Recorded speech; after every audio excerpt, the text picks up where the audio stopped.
Welcome everyone. My name is Laisun Keane. I own and run a gallery with my name, Laisun Keane, in Boston, Massachusetts. We've been established for about 2.5 years. Started in the pandemic, the beginning of the lockdown, and now we have done quite a lot of shows. I focus on artists who are emerging, mid-career, who have a alternative stories to tell, non-mainstream stories to tell. So that is my focus. I would like to let everyone know that this amazing show that I have right now, it's called Ambiguity. I have artist Susan Metrican, who is actually in the painting genre, but I also feel that her work is very sculptural. And I have Chase Travaille out of Arkansas. His work is ceramic based, but very sculptural. And I like him to explain to all of you the methodology and the narrative behind it. To me, it's very interesting.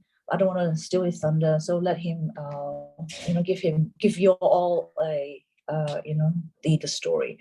And then we have Michal Fargo, who is actually dialing in all the way from Berlin. Thank you so much, Michal. It must be like nighttime there, right? 6. Oh, not too bad, not too bad. Dinner time, yeah. So it's lunchtime here, dinner time there. Afterwards, we'll all have some cocktail. To let everyone know or see the installation. Okay, I'm using iPad, so kind of a little different way of handling this. Okay, just bear with me. Title Ambiguity with artists Michal Fargo, Susan Metrican, Chase Travaille. This show will be on view in my gallery through November 13th. This is how we install it. We are very, very pleased with how the works go together. The color, the form, the display, they all make sense. We try to make it very minimal, not too cluttered, not too clashing. We placed Michal's work on one pedestal, and then we used only the 4 walls for Susan's work, and Chase's work were all on pedestals. And we have this amazing pairing here, Susan with Chase. And then some close-up shots of Michal's sculpture. And more close-ups. Well, if you can be in Boston, you would be actually kind of much slightly different from seeing it on screen. I think you would all people who have seen it in person would agree that it's actually a very beautiful show. Susan will start. So just want to let all the artists know, please just tell us a little bit about yourself before you present. How's that? Okay, that's good. Okay, hi, everyone. I think I know almost everyone that's here with us. So thanks, Nona, Loretta, Jim, Jasmine, Guion, Sean.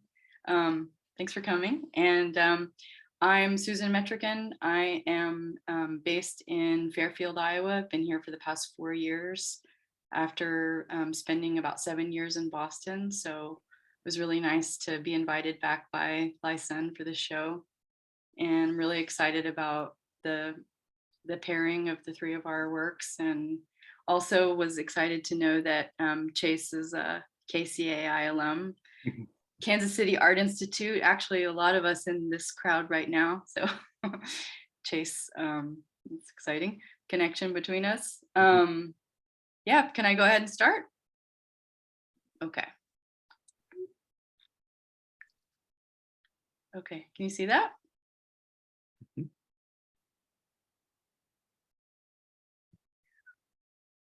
Okay. I'm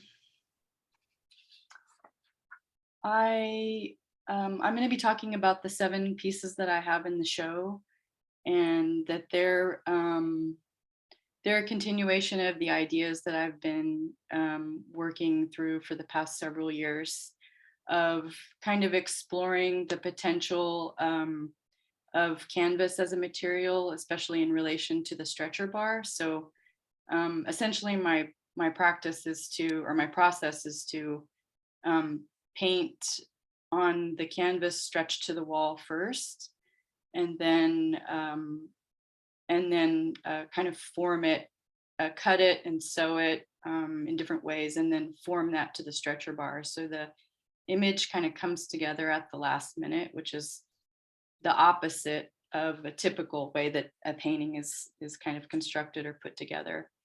And so I've also put some influences, some visual influences for the work to give you a little bit more context. But I'm interested in, like I said, how the canvas is a malleable form. So in this case, I'm kind of using the under-over principle that's used in weaving.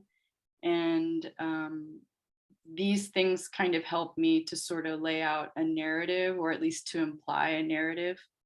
I'm also interested in the way that imagery can be sort of passed down through cultures, but also shared between cultures. And I'll just show this is a tea set by Clarice Cliff. I think this one is from the 30s. Yeah, it's from 1930, Art Deco. A lot of the things that I've been looking at for inspiration, I'd say, are more right now in the applied arts. So furniture design, ceramics, things like that. So textiles.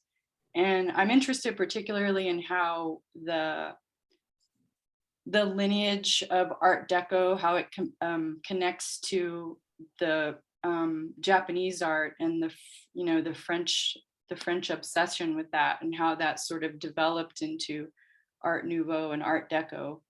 And I guess also I'm interested in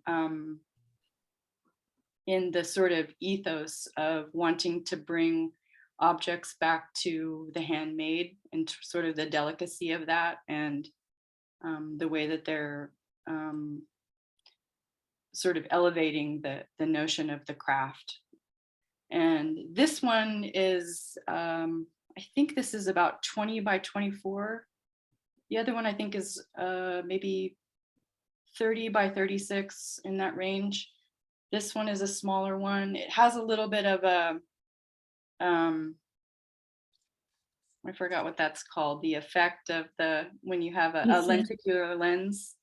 So it looks a little bit different from each angle. And I was sort of painting it, before it was sewn, and then I sort of sewed these ridges, and then was working at it kind of from all angles. And here, just kind of referencing screens or imagery that's kind of embedded on the physical object of a screen, or also kind of referencing kind of shadows on the wall and that kind of thing. So sometimes, I'm referencing many different things at once, and that's kind of the best sort of space for me to keep them open, but also to kind of draw in lots of different connections. Here we go. This is I wanted to throw this in here. This is a cameo glass vase from, I think it's from around the 20s. It's Emile Gall was a studio artist, but also they created, it's a glass studio. These, I look at this type of vase a lot because the colors are so hot and glowing, and I think you can see like the influence of Japanese art, the kind of design codes that you see, like this sort of simple picture, not necessarily too complicated, but definitely very kind of poetic and simple in a way that I find to be really attractive. And this is another piece that's in the show.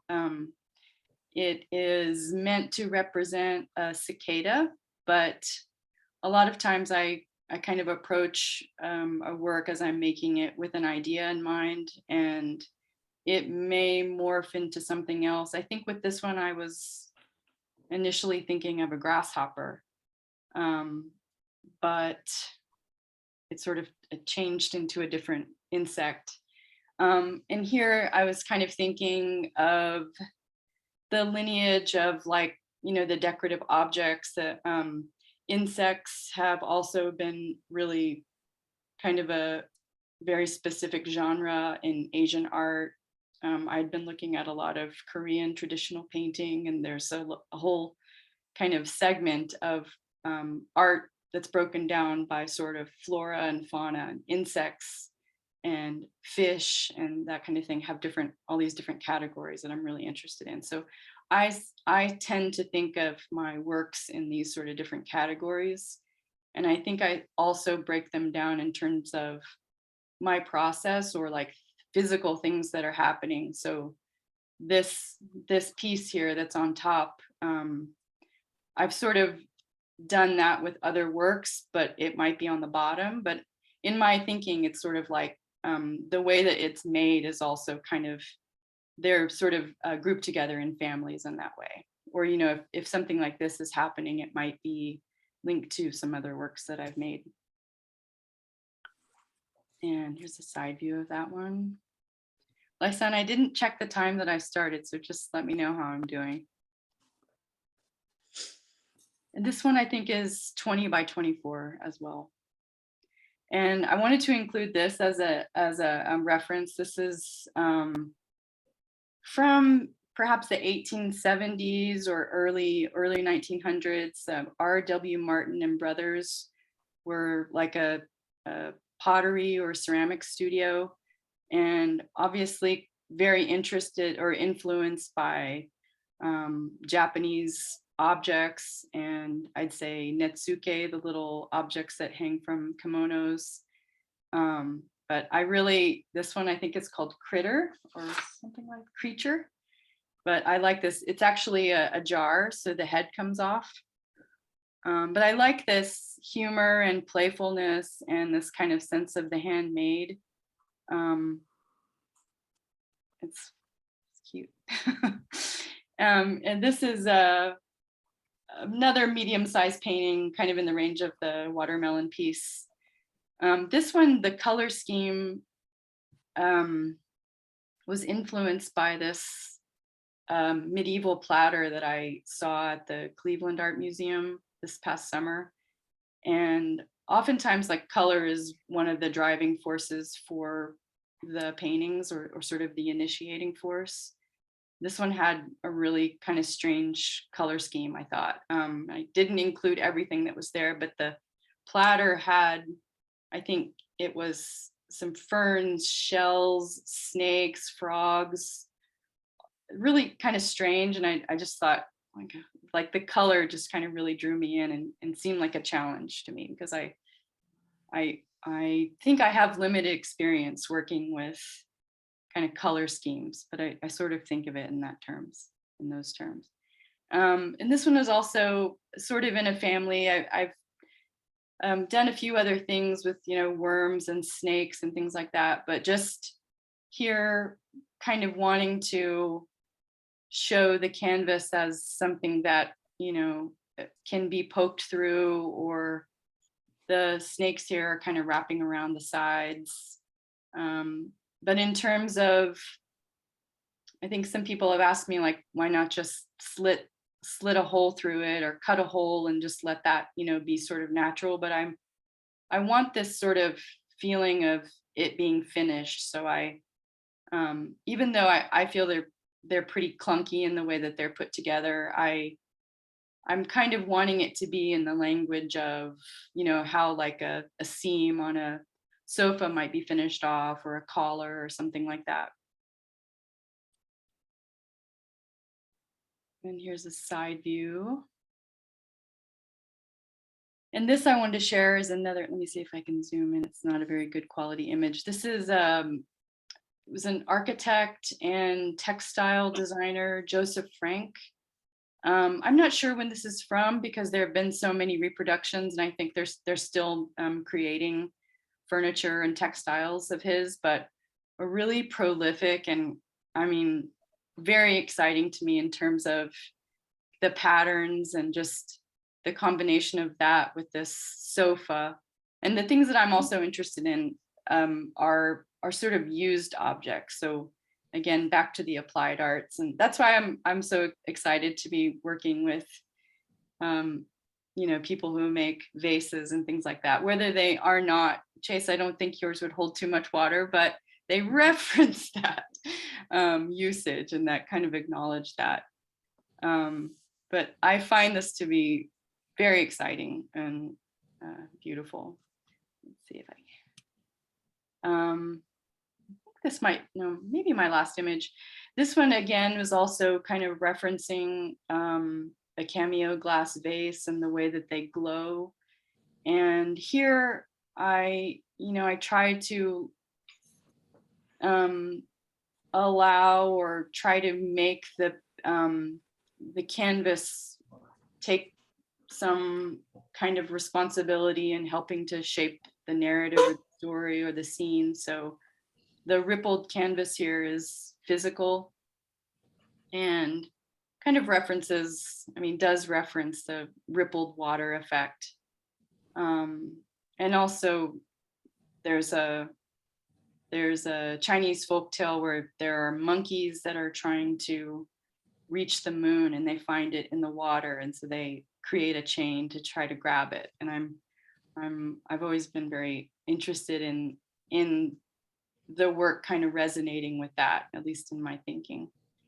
And here I'm really interested in that sort of strange space between what you see, what is physical or what's perceived, and what's physical or perceived. So in this sense, the water kind of makes that confusion apparent. And that's all I have. Great, thank you. Sure. Thank you. So we have Chase. So hi, I'm Chase Travaille. I use he, him pronouns, and I'm a ceramic sculptor. To give a little background, I'm originally from Sherwood, Arkansas. This is a cabin that my grandfather built. And I grew up with all my cousins visiting there. We spent a majority of our time outside, doing things out in the forest. That's my mom on the right. And on the left is my auntie, who became sort of a co-parent. And how can you see all this image? This is my grandfather. We call him Peepaw or Grandpa Bob. And he's a taxidermist. And so a lot of the times growing up, we would, find animal carcasses in the fridge, or just walking into this workshop I found very inspirational growing up. And so just to giving a little backstory on how like my work has developed, I went to Alfred University for graduate school, where I was still focused on themes of like overcoming shame, growing up gay in the American South. And that sort of continued like using these proletariat motifs when I was at the Archie Bray Foundation in 2020. And so it was around this time that I was walking around the Bray and I was gathering sticks to make that previous sculpture, that I came upon the Archie Bray shard pile that was behind the warehouse gallery. And I felt like the shard pile seemed to be an apt metaphor for being at the institution during that time. And I was bearing witness to how the institution was reconsidering its history through a contemporary lens and its effort to rebuild and restructure its programming. So conceptually, I considered how the process of building vessels for the broken shards of past residents and staff mirrored the process of reconstitution and rebirth, especially how we all were collectively rebuilding and healing after the events of the past 2 years. So I would just kind of like walk around, and so on the left we see a piece by Sofia Aguilera, and I would send a photo and ask if I could use the shards for this series of work. And so you can see the leaves and in this piece, and then you can see how the flowers are utilized in other works.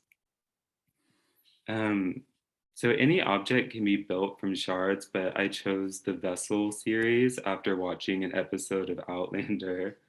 The protagonist, Claire, was walking by a shop window when she sees a blue and white vase and says, "I wanted nothing so much in all the world as to have a vase of my own."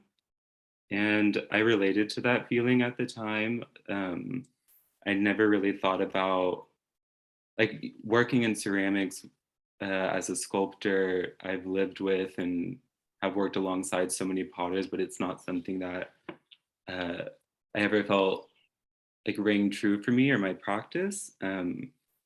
But there's something about the vase being a symbol for stability that really struck me.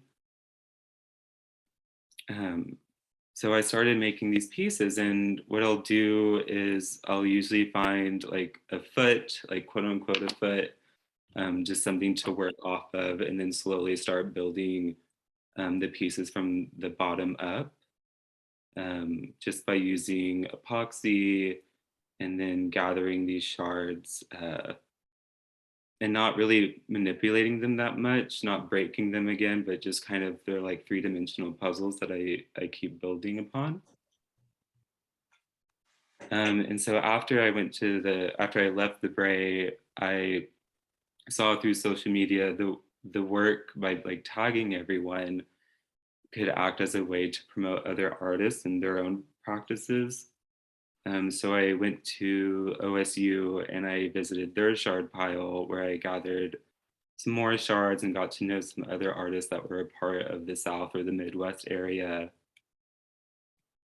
And so now that I'm living in Arkansas, I'm working part-time at Crystal Bridges, and so I see a lot of the artwork that's on display there. Like this piece was inspired by The Big Red Lens by Frederick Eversley. And I feel like I'm always going to be influenced by my surroundings, but I still have this strong connection with the American South and in Arkansas in particular. This piece was influenced by this Pinocchio statue by Jim Dean, and I always found it to be like a surreal sculpture within the space.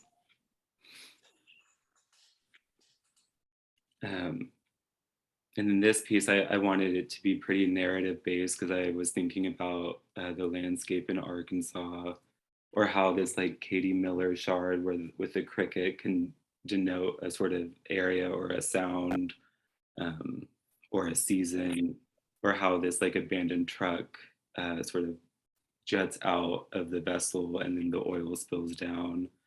All things that I think are pretty easy to find within the American South or any rural space, abandoned cars.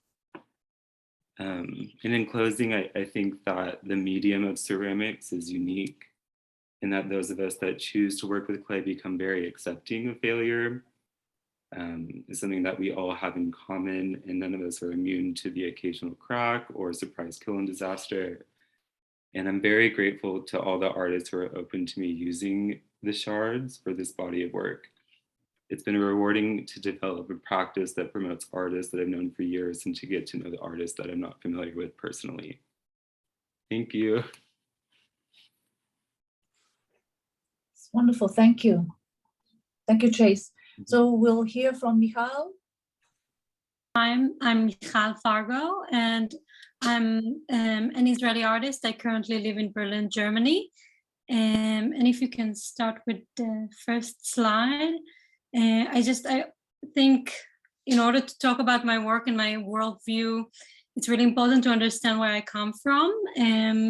I come from a very complex region of the world. I grew up there's always something going on in Israel in terms of wars, as you probably know, and we have a very complex map, and I think it's kind of an easy way to understand that everything is disputed basically in that area of the world, and that definitely shaped some of my, let's say, a bit pessimistic worldview, sometimes dystopian. In the next slide, you can see where I grew up. Israel is a very young country, and basically our culture is very mixed and very, very young. So there's some form of a search for authenticity in my part. And when you see this city where I spent my teens in, when we moved there, it was quite new. And you can see everything is quite artificial and very copy-paste. It's not, an old European capital with history and architecture. It's very, how do you say, made for use than made for pleasure. In the next slide, you can see these are some pieces from my graduation project from a bachelor in Jerusalem. It's a very special art school where all the doors are open and you're exposed to so many different departments, and all the students are collaborated. It's a very special place. Especially after studying abroad, I learned to appreciate it much more. Our culture of improvisation back home and not being so, not to dwell too much about history and tradition, but sometimes it's very easy to just pick up a tool and do something that is very unconventional. I felt very free there. That's, I think, what I'm trying to say.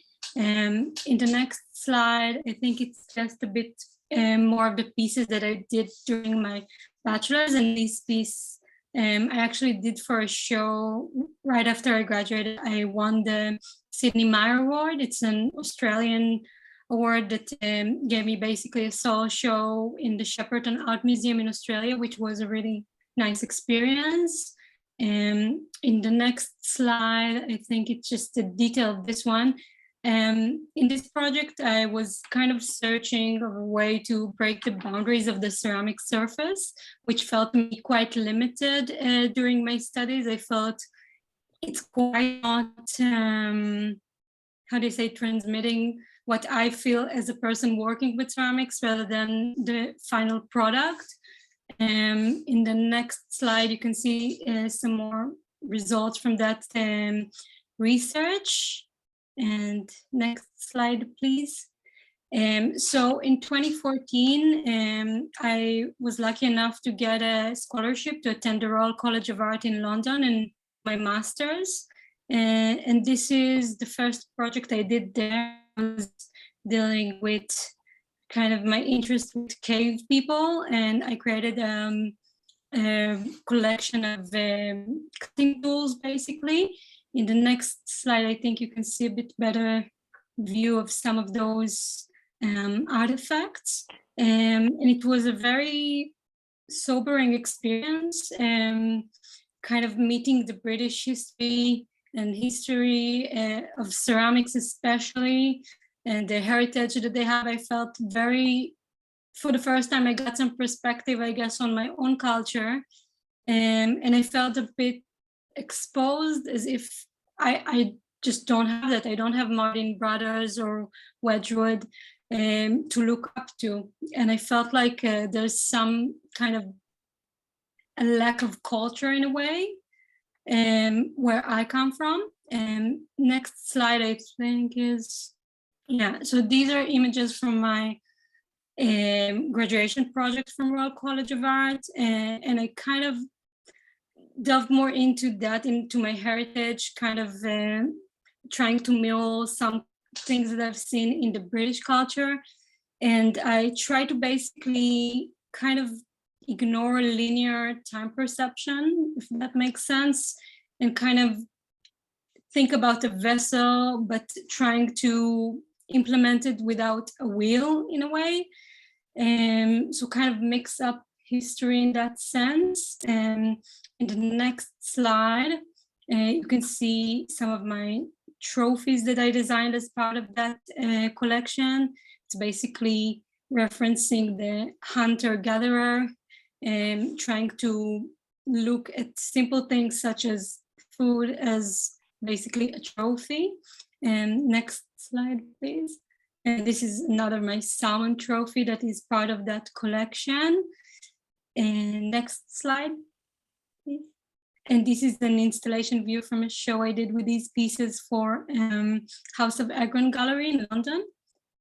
And next slide. So in 2018, I moved to Berlin, and this is an image from outside my studio where I'm actually sitting now. And I moved to Berlin basically just to start off. London was quite an expensive and very difficult city. So here I started working on my soft accents collection that is basically kind of the collection I'm showing with Laisun now. Slide, please. So this is the first piece from this collection that is basically inspired by different topographies, kind of rough surfaces. And I wanted to create that kind of, should I say, ambiguous kind of tactile finish to the pieces. And I didn't want to use traditional glazes, and I started exploring how can I create a look that is both light and heavy, maybe a bit wet, kind of alive. And I managed to start to come across flocking. And flocking is a very low-tech technique of basically applying fiber onto a surface. And with this piece, basically, it was nominated for the Loewe Craft Prize. The next slide, you can see this is in the Tokyo subway. So I was part of that show, which was really great experience, and I really recommend on applying. The deadline, I think, is in 2 days. Next slide, please.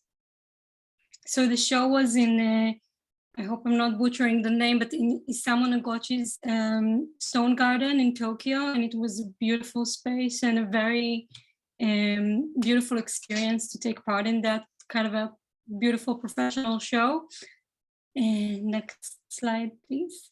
So after the Loewe Craft Prize, I kept working and developing new different combinations, mostly colors, and I tried to start going away from the vessel. And next slide, please. And maybe one more. Yeah, so I started working with shapes that are, I guess sometimes I feel the ceramicist that we go back to the vessel, just like painters go back to the canvas. It's a very simple outlet to express yourself, and I wanted to step away from that a bit and work with more closed shapes. And this is one of my newer pieces. Next slide, please. And I also started working with topographies a bit more large scale. This is an in-process image of a piece I made for my LA gallery that's called Soft Topography. And this basically actually not even made of ceramics, it's made of foam. And next slide. And this is the finished piece.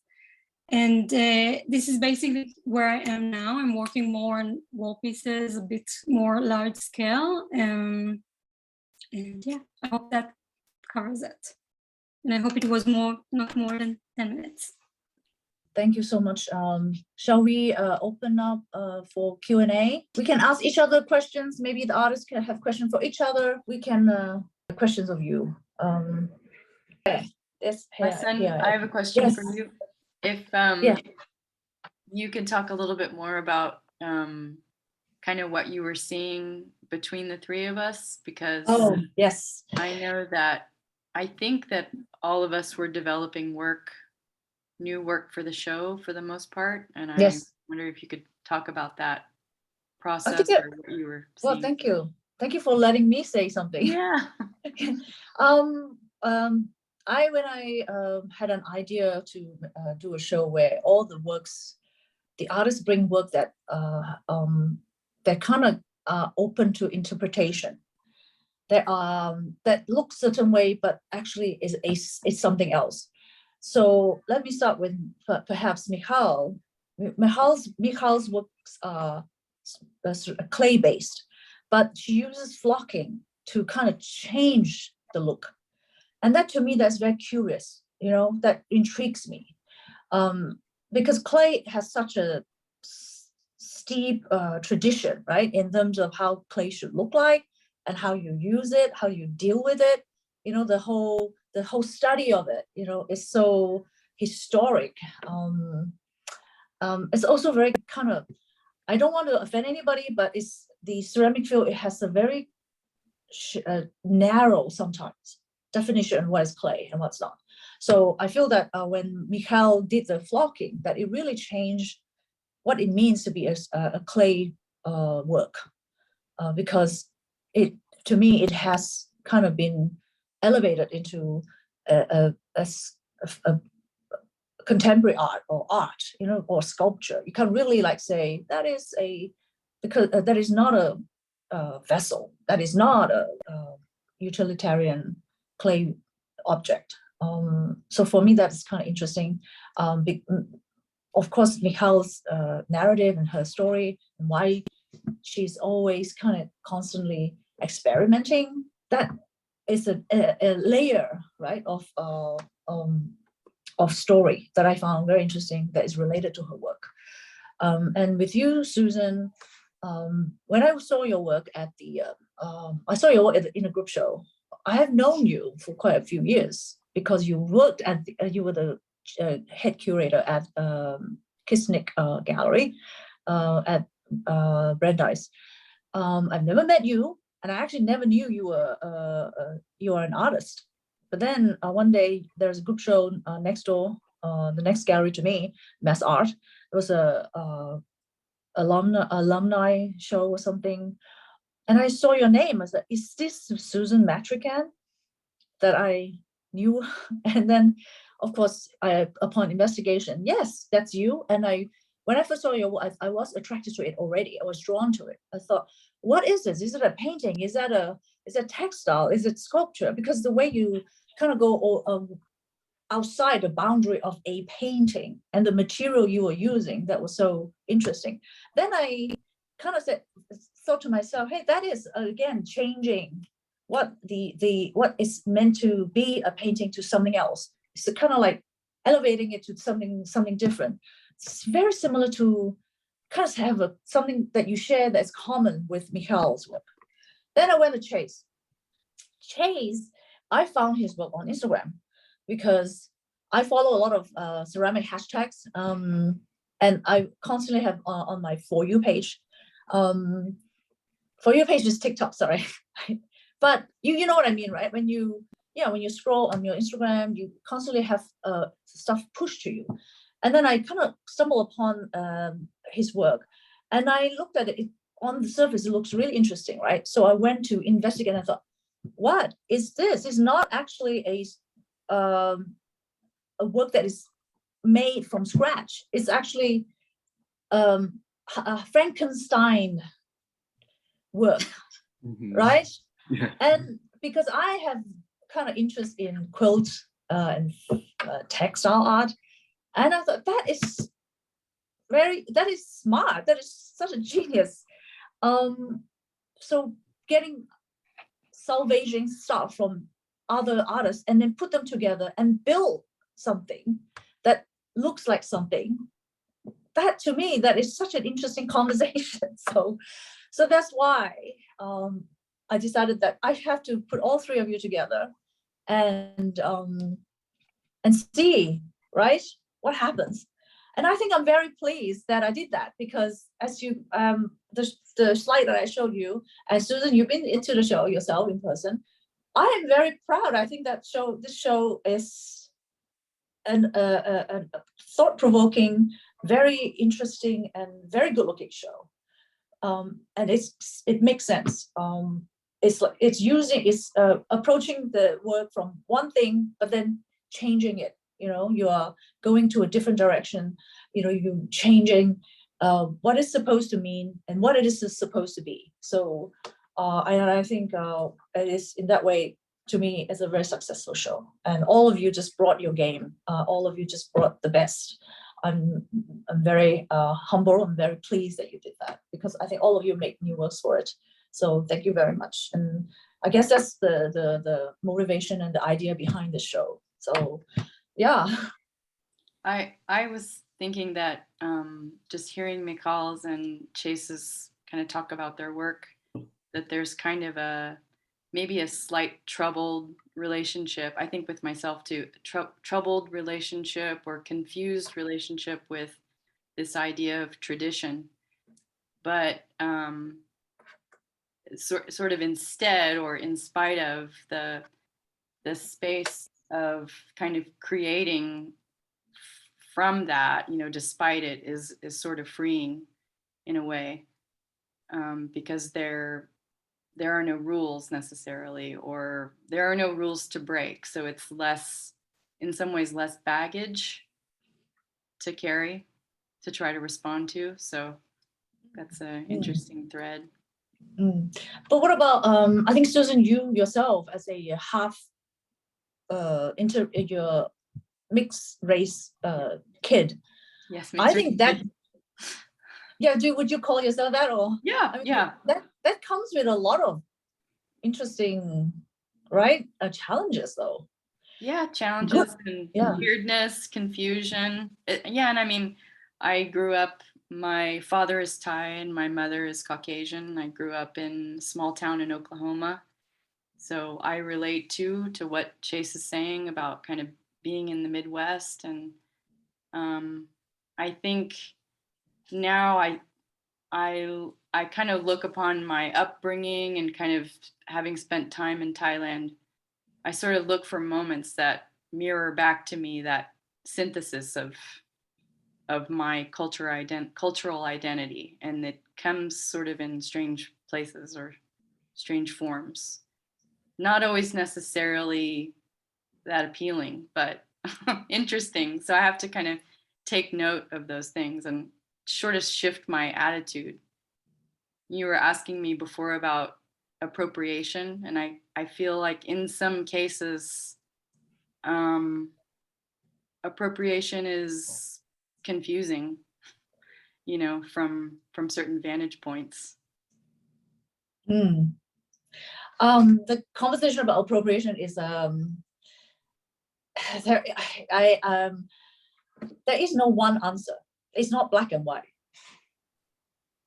I think culture, art, culture, we borrow from each other. There is also it's fluid, right? It changes all the time. I think there is direct appropriation, and then there's ones that are kind of evolved to something else. So it depends on the intention. I think that if someone says, if you're being what they call it, Columbusing, or those new terms, if someone just sees a culture, something they thought that then they use it as their platform, or use it as if that's their own, or they invented. That's, I think, it's wrong, of course. But appropriation, I think all cultures kind of borrow from each other. I mean, in art, you get. I spoke to an artist, Matt Murphy. We talked about appropriation in films.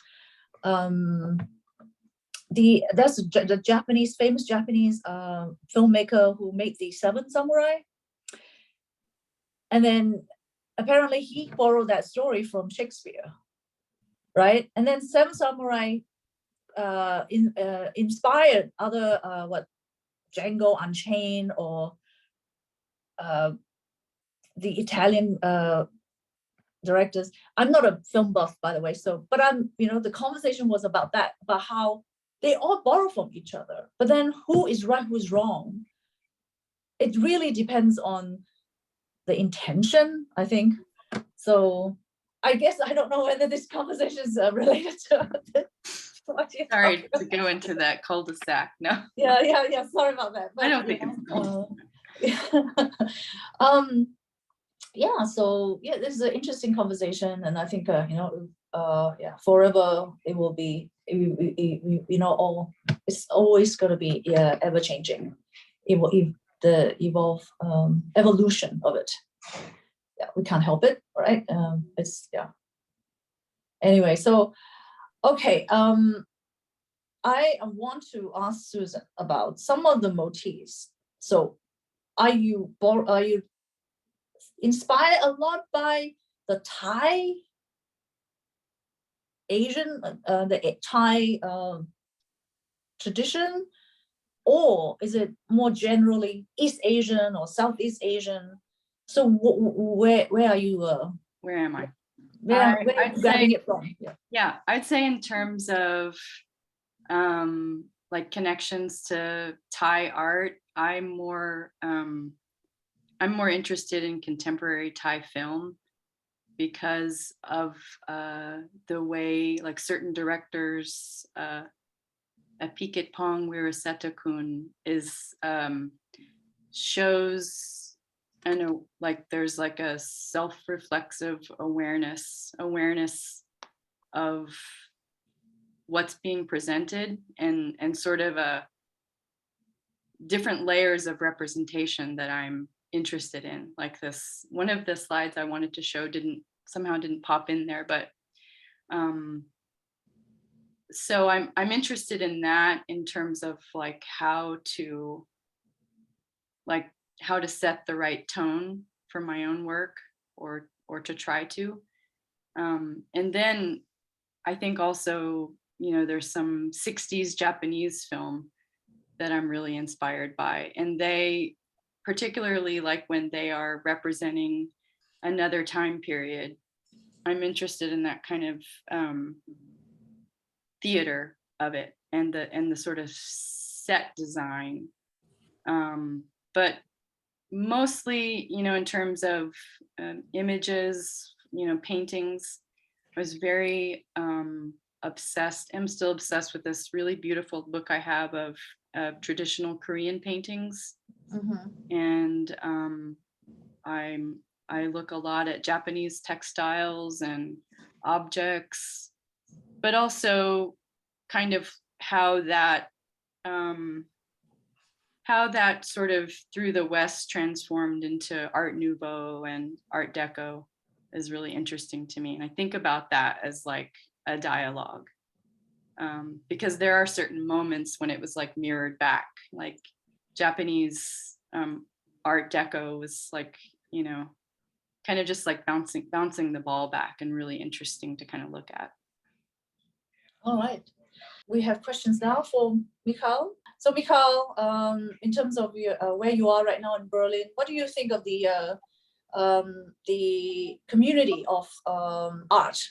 So is it because you are making clay work, but then your work is really sculpture. So what do you think of the kind of the popularity or maybe acceptance of clay or perhaps versus conceptual art, because Berlin is currently is known to be a place where a lot of new art are being made or a lot of art is happening there. So what is your view, being a resident? To be honest, I feel a bit like an island in the city in a way. I'm not the person that will go to openings or things like that. I'm more of like, I don't know, I spend most of my time in the studio rather than I didn't find, at least maybe it's not my taste in art. When I go around here, I feel some kind of, I'm not sure how to word it in English. Why can't you all be speaking Hebrew? I don't know, but it's just a very specific scene. I think the clay aspect of it, I feel, is very hacky, but because there's no like there's no school with like a ceramic department here. There's no, I don't know many people here in the city that do clay to a high, how do you say, quality. Okay. Many artists, but I like to travel to London to gallery hop and see and meet people that I appreciate. Here I feel that it's a bit lonely to me, and also Berlin, it may sound for the outsiders if this is like the capital of Germany and so on, but it's a very different city than other European capitals. It's a very one of the poorest capital cities, I think, in Europe, and it's very lazy in its feeling, like it's very not anti-capitalist. It's very, very different. I feel like then sometimes people from outside think of what it is, and there's good things about it, but in terms of art and seeing like high quality art, I feel there's a lot of really good museums to see old stuff, but contemporary, I didn't find my kind of taste. You know, the first thing I asked you when we talked was, oh, did you go to White Rabbit in Sydney? I think these kind of galleries speak more to me rather than what I can see here, that I feel is very conceptual to the point that it's non-communicative in a way. And I can't say this as a blanket statement over the whole city, but what I got to see, I wasn't really inspired by that. Okay. All right, that's interesting to know. And I think obviously the clay community is not as big as other parts of the world. And well, I'm still pleased that you are making clay. And I think, you know, as a the lone, I think just Jim put his hand up. Do you have a question, Jim? Well, I have a question for Chase. I'm sorry to switch people on you, but okay.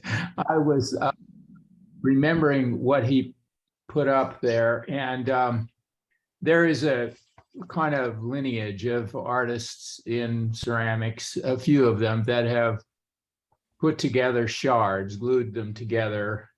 Rick Dillingham, Patrick Crabb, who are older artists than you are, Chase. And I noticed that in your work, it's different. One could say, okay, he's putting shards together and these other people have put them together and it's a puzzle. These other two artists have taken, in most of their work, a form, I think, and that becomes a kind of constant. That dictates. Then they break it, and then they fire the pieces in different ways, and then glue them back together. Now, it seems like in your work, what is happening is that it's more fluid, in a sense that. 아이 괜찮아. 내가 좀 이따 내려서 먹을게. 15분만 있다가. Yeah, that wasn't me, but anyway. Sorry, that was me. It's I should probably go on there. It's more fluid in the sense that the form is moving, and so are the pieces. They're variable. So there are two variables sliding together, which allows you to come out with these more eccentric things in the end, I think. Anyway, that's the way I read it. And you know, these big bumps, and you can push things around and get more gesture. And that's quite lovely. So I wonder if you have any comment about that. You think about like one thing is a constant or variable, or I mean, there is a reference, there's a social reference too, that you're taking these artists' work and doing, you know, and it's you're asking permission, and all of that is kind of interesting too, to me. Wow. Yeah, thank you for your comments. I'm trying to figure out where to start. Yeah, I feel like some people in the clay community, I just thinking about permission, people are sensitive about their work. I don't want to like just take something without asking or, Yeah. And I think there's more benefit in giving an artist credit for their work than not. Or I just feel like the pros of asking are more than like the cons of just taking. Which of course probably happens and I'm just not aware of it or I just miss someone. But yeah, the forms, they're very random. I just start from I've tried a map, I'll like pick a color palette or something so that everything's sort of cohesive. And I've tried sketching them out, but they're always just different. And so it's more of just like a reaction from that foot piece.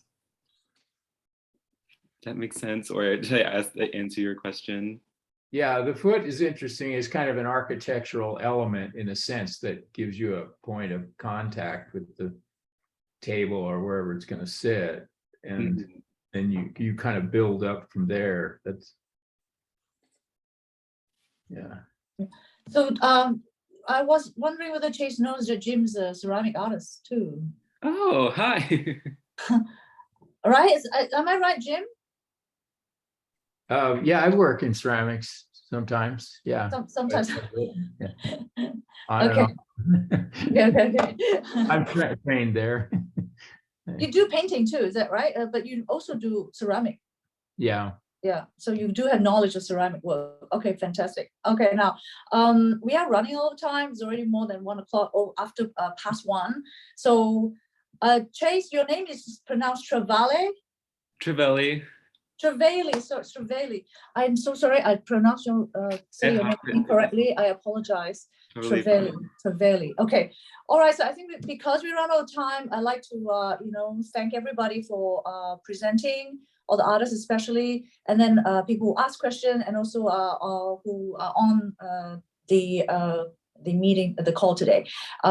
Actually, we had some people on Instagram just now too. So thank you so much for supporting this. The show continues to be on view till through November 13. Will also can be checked out online. You can go to website Artsy as well. So thank you all. Everyone's work is amazing, and I'm very proud to show all of you. And I'm hoping for a continuous, relationship in the future. Thank you so much.